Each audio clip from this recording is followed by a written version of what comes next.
Buenas tardes, doctora Verónica Cobo. Buenas tardes, compañeros. Mi grupo está integrado por Nuri Chango, Lenin Morante, Benjamín Enríquez, Antonio Medina y mi persona, Alicia Santa Fe.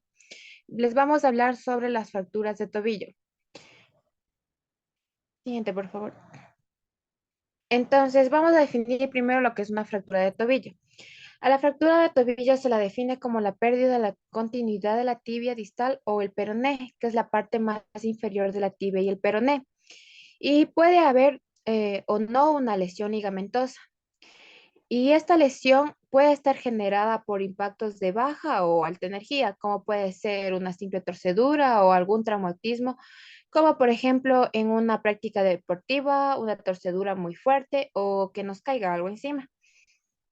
Bueno, pues las fracturas se pueden dividir de diferentes maneras y tenemos que puede ser según la energía disipada en el traumatismo, la extensión del trazo, es decir, qué tan largo o qué tan corto puede ser la fractura. También vamos a tener el mecanismo de lesión y otra clasificación es si hay o no lesión de la piel y la localización de la fractura. En el lado derecho podemos ver una imagen en la cual nos ejemplifica algunos tipos de fractura, en las cuales tenemos la fractura abierta, que es en la cual hay una lesión en la piel, que ésta pierde la continuidad tanto el hueso como la piel. También tenemos fracturas por compresión, fracturas comminutas, fracturas por estrés, fracturas cerradas por abulsión, fracturas denominadas rama verde e impactada. Siguiente, por favor. La epidemiología. Entonces, vamos a tener la epidemiología tanto de fracturas de tobillo como las fracturas transindesmales en específico, ya que se considera que las transindesmales son las que más se ocasionan. Entonces, a las fracturas de tobillo tenemos que ocurre en 187 por cada 100.000 habitantes por año. Van a ser afectadas más en mujeres entre los 75 y 85 años y para los hombres entre los 15 y 24 años. Esta diferencia se da porque los varones son más activos en esta edad, o sea, en los rangos de 15 a 24 años, y las mujeres de la tercera edad pueden sufrir estos daños debido a fracturas por pérdidas del equilibrio y por diferentes razones. También tenemos que las fracturas unimalleolares, tenemos un 79%. Estas fracturas generalmente de tobillo son unimalleolares, es decir, que se afecta solamente un malleolo de los tres que existen en el tobillo. A las fracturas de dos malleolos tenemos un porcentaje del 20% y de fracturas de tres malleolos un 7%. Hablando de las fracturas transindesmales, vamos a tener que existen 62 fracturas entre los 30 y 39 años por edad por 100.000 habitantes en cada año. Se menciona estos rangos de edad ya que se dan en estas personas porque son activas. Pueden ser porque son deportistas o solamente laboralmente activas. También tenemos 158 fracturas en personas a 80 años por 100.000 habitantes. Y estos, aquí se aumenta mucho más el aumento de casos, por lo que ya les comentaba, por la pérdida del equilibrio, la debilidad, eh, o por la pérdida del tejido óseo. Y estos van a ser por un traumatismo de baja energía.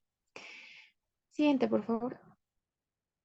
Entonces tenemos aquí a los factores de riesgo. Algunos de ellos son en adultos jóvenes o en edades avanzadas, como ya lo mencionaba, y ya les comentaba cuál es la diferencia del uno con el otro. En el adulto joven es porque es laboralmente activo y deportivamente activo. Entonces, esto va a aumentar lo que es el riesgo a tener una lesión de este tipo, y en las edades avanzadas por todas las comorbilidades que pueden llegar a tener un adulto mayor y todos los problemas anatómicos también que sufren estas personas. Sus cambios como es la debilidad muscular, la pérdida de la resorción ósea, también la práctica de deportes extremos es un factor de riesgo para poder sufrir este tipo de lesiones, ya sea una fractura de tobillo o una fractura transindesmal. Bueno, otra de ellas es las actividades físicas y deportivas con esfuerzos, como por ejemplo correr, escalar. Otras de ellas es un trauma de alta energía, que también existen alteraciones congénitas o metabólicas que también son unos factores de riesgo. Siguiente, por favor. Ya, yo les voy a hablar sobre el mecanismo de lesión. De las fracturas infrasindesmales, el mecanismo de lesión es la supinación y aducción forzada. Aquí se da una rotura del ligamento lateral externo con avulsión del peroné o una fractura transversal del malleolo externo por debajo de la articulación. Al referirnos a una avulsión, decimos que se fractura una pequeña parte del hueso. Y esto se da porque el tendón o los ligamentos, al rato de la fractura, se jalan al hueso y lo fracturan. Aquí en la ruptura del ligamento, se da la ruptura del ligamento colateral externo, como podemos ver en la imagen. También se da la fractura por avulsión y se rompe el peroné por debajo de la sindesmosis. Ya, siguiente. Ya, en las transindesmales se da el mecanismo de lesión se da por una supinación y una rotación externa. Aquí se da una ruptura del ligamento tibio peroneo anterior, eh, con una avulsión en la inserción peronea. Se da una fractura oblicua del peroné a la altura de la sindesmosis. Aquí, como podemos ver en la imagen, se da el ligamento peroneo, como les habíamos dicho, se fractura. Aquí el hueso se rompe a la altura de la sindesmosis, que está aquí. Entonces, aquí en el lado derecho podemos ver cómo se muestra la fractura del ligamento por una avulsión. Y en las suprasindesmales el mecanismo de lesión es una pronación y una rotación externa. Aquí se da la rotura del ligamento deltoideo o una fractura del malleolo. En las fracturas suprasindesmales o proximales del perone se dan o sea, aquí hay una ruptura de la membrana interósea. Como la membrana interósea es esta membrana que junta o que une a los dos huesos. Y ese tipo de lesión se da igual a la altura de la sindesmosis y aquí se puede observar la fractura del malleolo interno.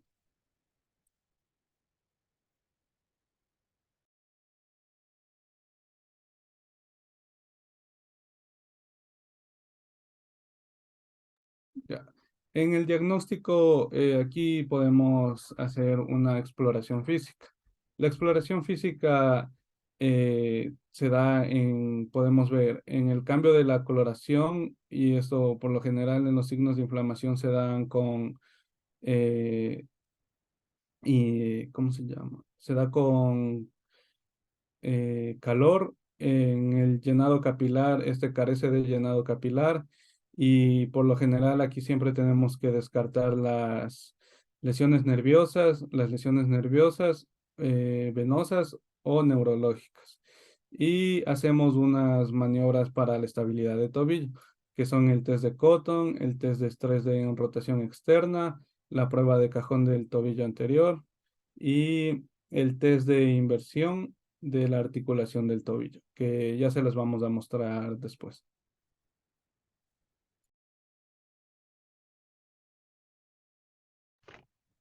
Bueno, continuando con lo que es el diagnóstico, ahora vamos a ver lo que es el diagnóstico radiológico.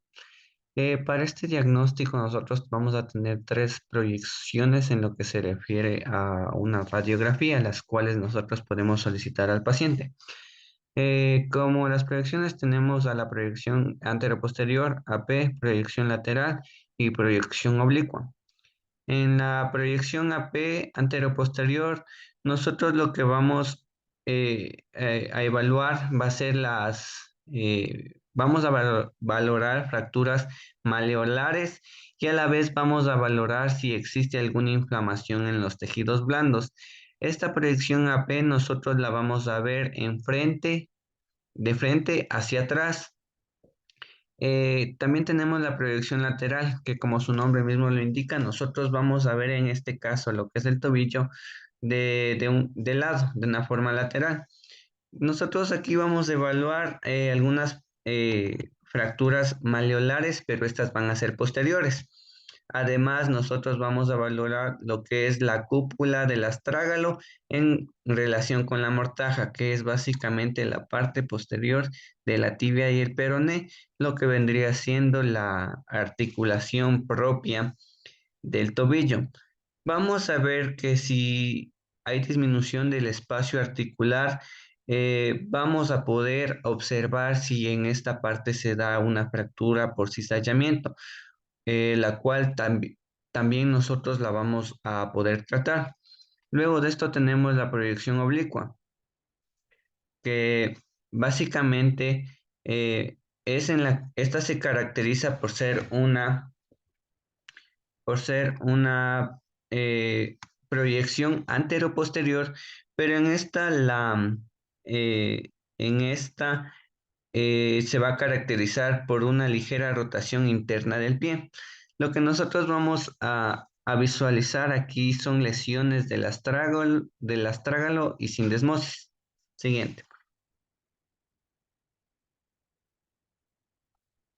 Ya, ahora vamos si de pronto no obtuvimos los resultados que esperábamos con estos diagnósticos radiológicos, vamos también a tener otros estudios de imagen, como son la tomografía computarizada o TAC, una angiografía o angioTAC, o también nosotros podemos acudir a una resonancia magnética de acuerdo a si es necesario.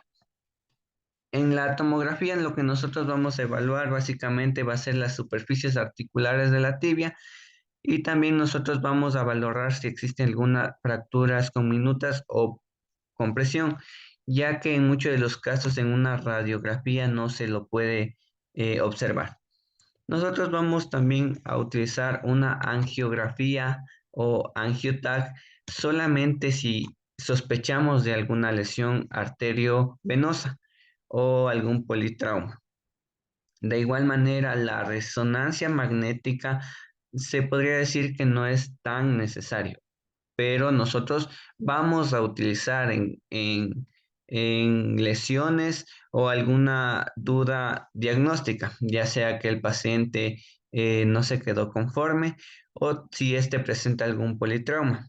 También nosotros aquí vamos a valorar lo que son lesiones ligamentosas como esguince de ligamento deltoideo.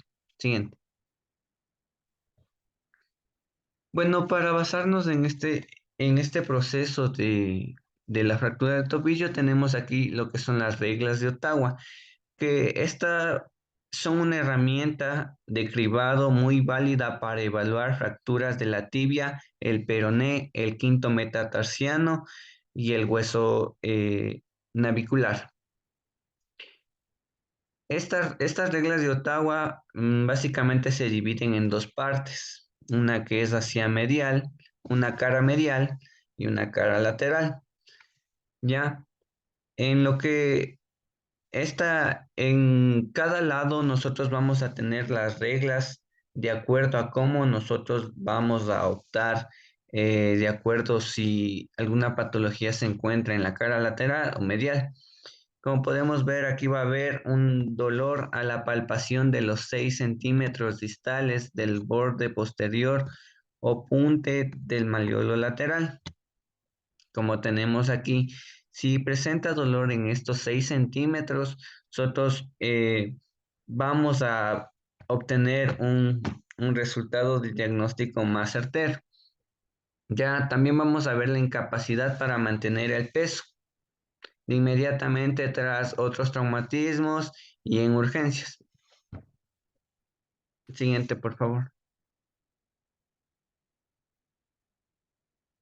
En el tratamiento, bueno, aquí vamos a tener dos tipos de tratamiento. el farmacológico y el conservador. En el farmacológico se va al paciente a dar AINES, que son el paracetamol, el ibuprofeno, el diclofenaco y el ketorolaco. Y mientras haya una cirugía, también se le administra antibióticos durante y posterior a la cirugía.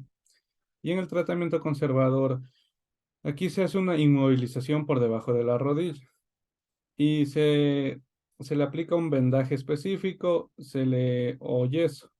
También se le aplica aparatos de órtesis, como son una férula para la fractura malleolar. Esta no, pero esto es para fracturas no desplazada o mínimamente desplazada. Y aquí tenemos la férula que se puede aplicar.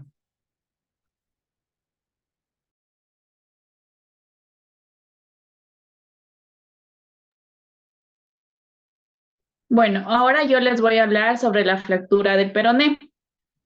Una fractura de peroné se conoce como la fractura del malleolo lateral. El nivel de la fractura puede orientar el tratamiento, ya sea quirúrgico o no quirúrgico. ¿Cómo se trata una fractura de peroné sin cirugía?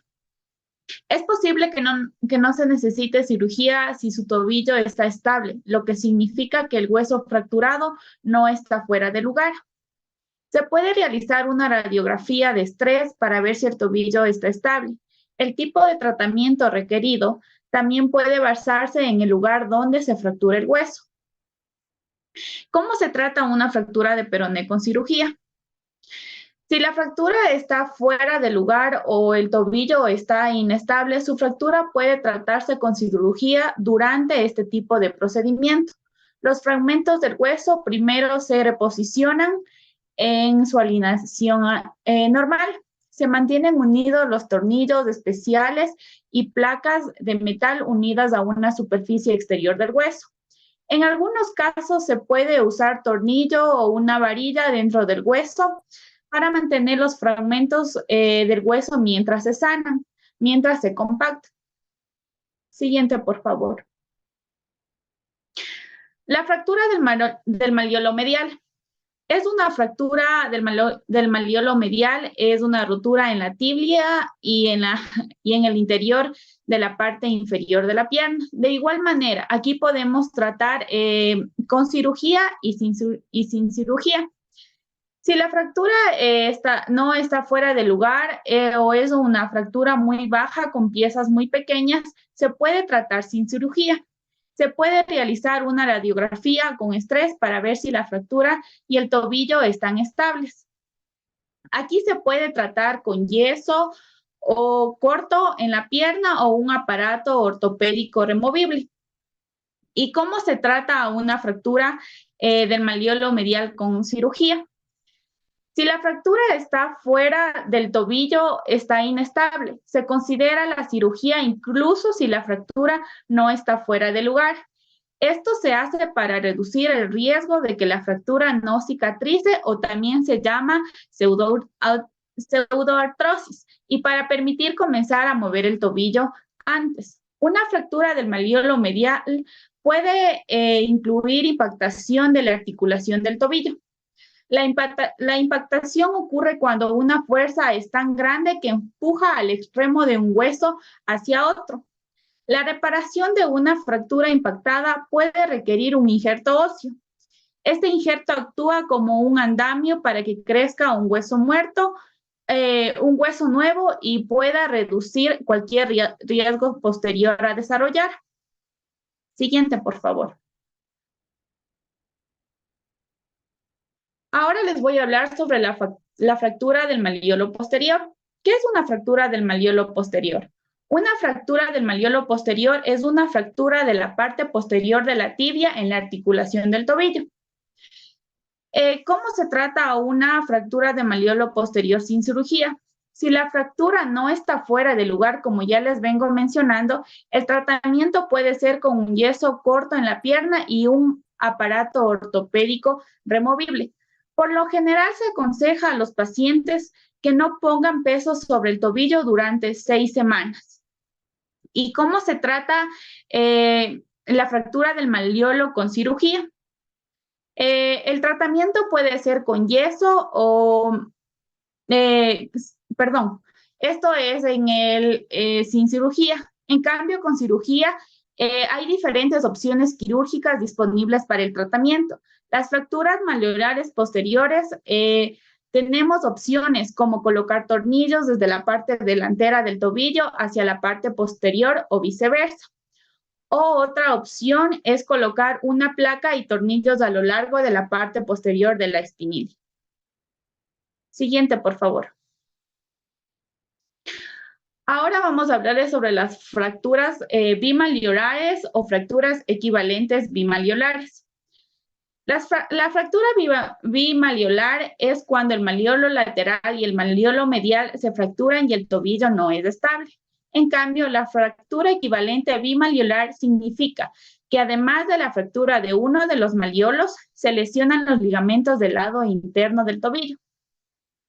Aquí también esto se puede tratar una fractura malleolar o equivalente bimalleolar sin cirugía. El tratamiento inmediato general incluye una férula para movilizar el tobillo que baje la hinchazón. Dependiendo cómo vaya bajando la hinchazón, se le va a aplicar un yeso en la pierna, corta en la pierna. Los yesos se van a cambiar con frecuencia a medida de que vaya bajando la hinchazón en el tobillo. Aquí debe acudir a su médico con regularidad para repetir las radiografías y se asegure de que su tobillo permanezca estable. En cambio, con cirugía, a menudo se recomienda el tratamiento quirúrgico porque estas fracturas hacen que el tobillo sea inestable. Las fracturas del malleolo lateral y medial se tratan con las mismas técnicas quirúrgicas explicadas anteriormente, ya sean con tornillos o placas. Siguiente, por favor.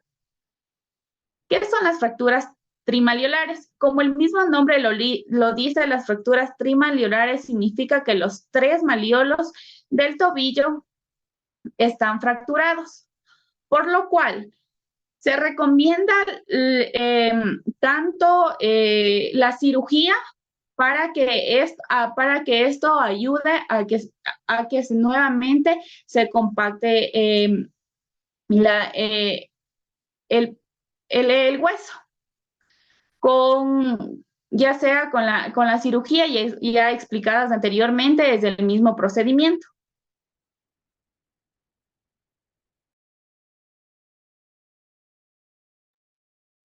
Ya, ahora vamos a proceder con el tratamiento quirúrgico.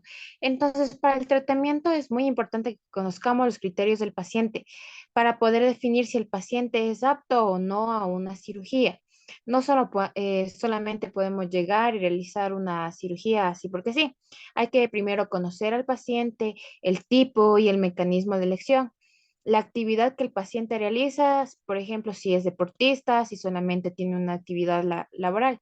También lo que debemos conocer es la edad del paciente, si hay una lesión de la sindesmosis o si hay una lesión en los tejidos blandos, que en este caso serían los ligamentos.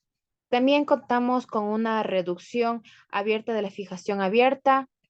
Y pues esto depende de la inestabilidad, si hay una fractura o una luxación, o si hay fracturas con inestabilidad de tobillo o fracturas de Weber tipo B o tipo C, que principalmente va que en este caso si hay una lesión en la sindesmosis, tiene que ser en sí una reparación quirúrgica.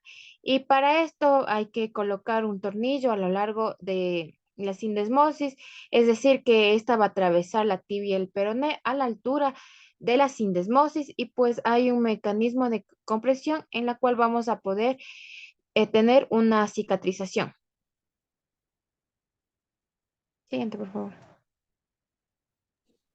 Ya.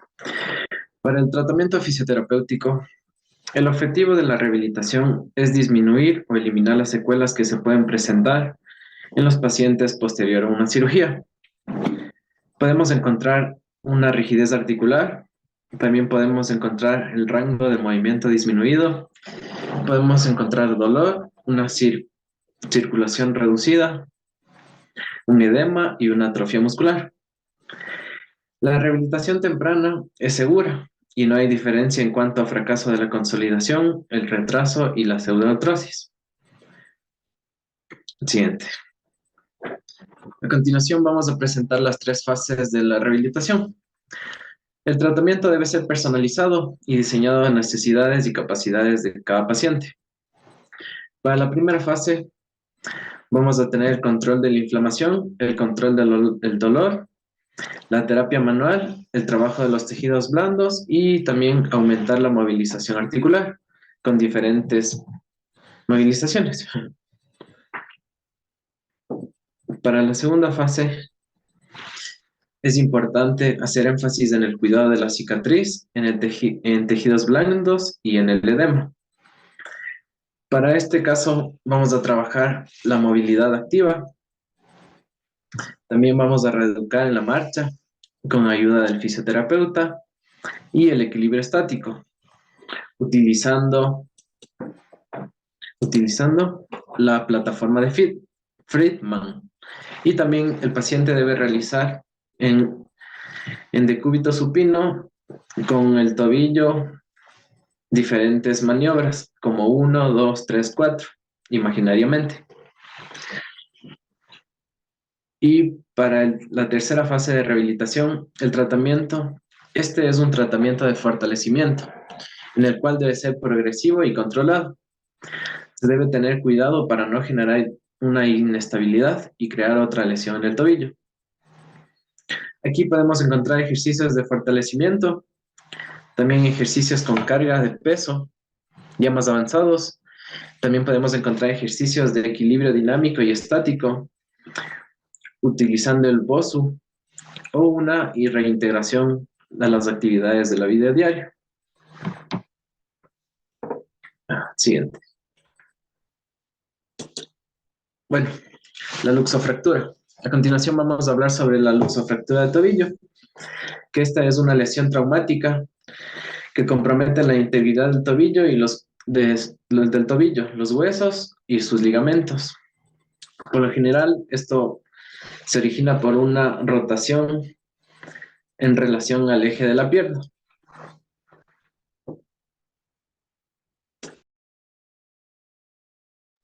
Bueno, ahora vamos a continuar con lo que es la epidemiología. Bueno, de acuerdo a diferentes estudios y artículos, se ha demostrado que la tasa de este tipo de lesiones aproximadamente es de un caso por cada 800 personas por año.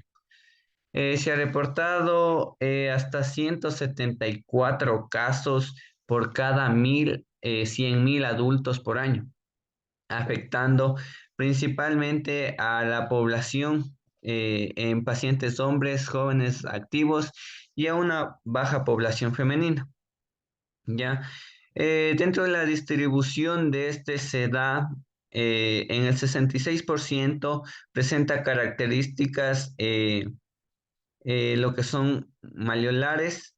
El 25% las características de estas son maleolares. Perdón, el 66% es unimaleolares, 25% se da maleolares, de 5 a 10% sus características son trimaleolares y el 2% de los casos son fracturas expuestas. Siguiente, por favor. Bueno, en lo que es el mecanismo de lesión, este se puede dar por diversos mecanismos traccionales, los cuales van a estar combinados de patrones de supinación o pronación.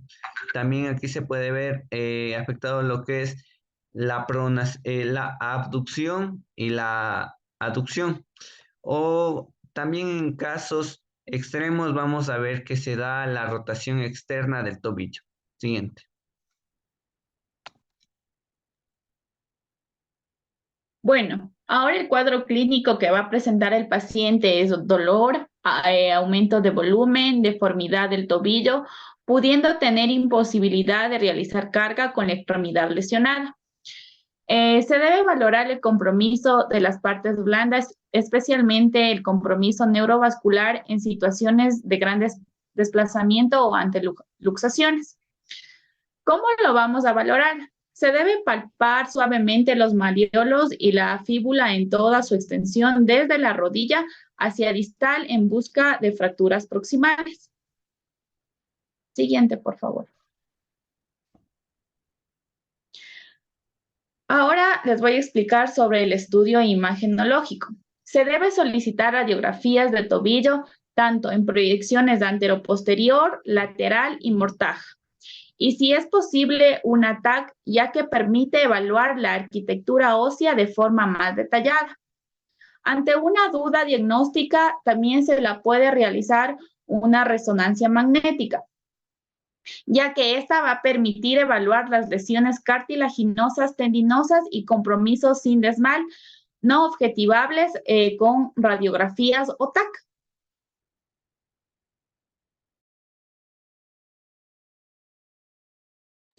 Bueno, para el tratamiento, el objetivo de esto es restablecer la anatomía de la articulación para recuperar la funcionalidad de esta y evitar la progresión que se convierte en una artrosis. En fases agudas, las fracturas desplazadas o las luxaciones deben reducirse para poder disminuir un dolor, para disminuir la tumefacción, la presión sobre el cartílago articular y prevenir el daño en estructuras neurovasculares o también prevenir daño en lesiones cutáneas. También las heridas cutáneas deben limpiarse, dejando intactas las fibrentas y cubrir con los apósitos estériles. Luego de realizarse las maniobras de reducción, es mandatorio el control radiológico, la inmovilización y la elevación del miembro afectado. Para el tratamiento conservador, la indicación general es que la fractura no debe estar desplazada, tiene que estar estable y sin lesión sin desmal. Aquí la fractura desplazada o inestable en el paciente con alguna condición que esté contraindicada, esto quiere decir que se le hará una cirugía. En la inmovilización se le mantendrá de 6 a 8 semanas aproximadamente inmovilizado el tobillo.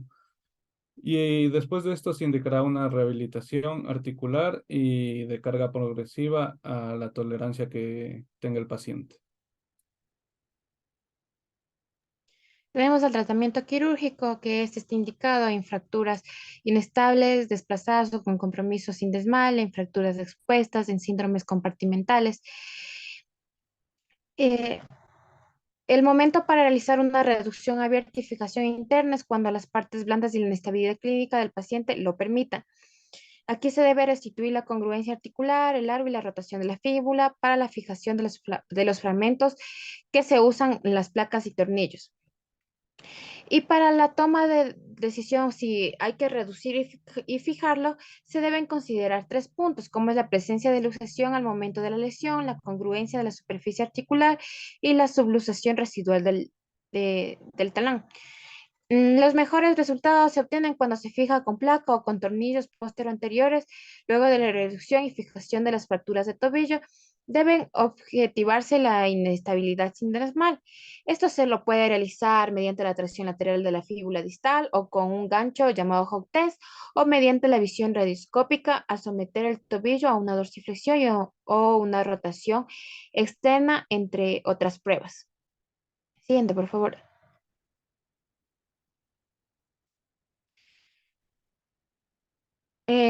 Tenemos el manejo postoperatorio, que el objetivo de este es recuperar el rango articular, la fuerza, la propiocepción, perdón, y la funcionalidad. Una rehabilitación temprana se asocia con mejores resultados. Se sugiere evitar la inmovilización, ya que se ha visto que esto disminuye el dolor postoperatorio y baja los eventos tromboembólicos y en el corto plazo mejora la funcionalidad.